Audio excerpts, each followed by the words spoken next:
का ये ननदो कैसन मुंह फुला के बैठल बाड़ू हो? का बताइए भौजी, अगर पूछत हो तो बतावत है सुना। बतावा। रात करे सना नाना बहेला पवनवा,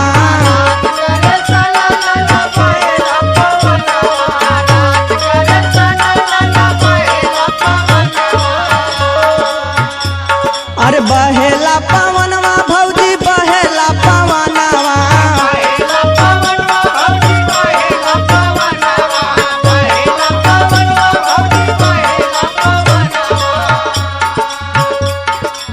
कहदा भौजी भैया से दे देता है गवानावा, कहदा भौजी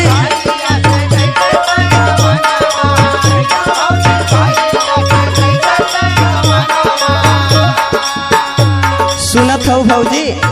सुनत हो ननदो।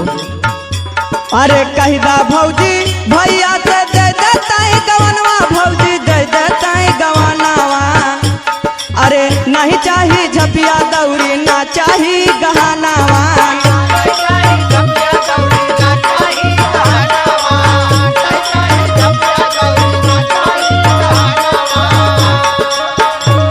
हो नहीं चाहिए झपिया दौड़ी ना चाहिए गहनवा, भौजी ना चाहिए गहनावा। सुनत हो भौजी? सुनत हो। ससुरे भेजौ तू भौजी कई के तू बहानावा,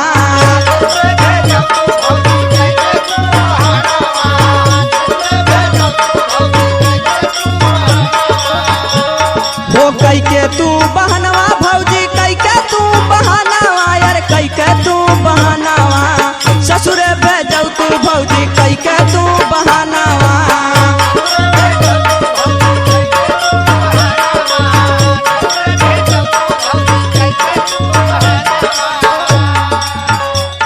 अरे ससुरे भेजौ तू भौजी कई के तू बहानावा, भौजी कई के तू बहानावा।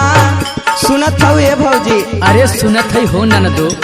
अरे मन जा तू भौजी हमरो ये तना कहानावा,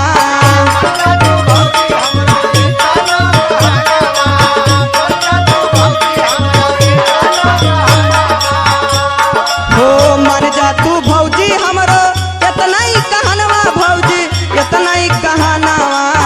सुनत हो ने भौजी? सुनत है। अरे मन के पूरैदा भौजी हमरो रमानावा,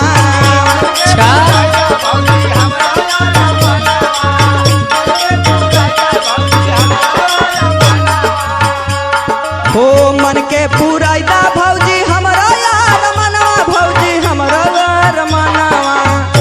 कितने बस कैदा भौजी काम हमरो। चला ठीक बात सुनते लगा कोनो बहाना करब। हो मन के पूरैदा भौजी हमरो यार मनवा, भौजी हमरो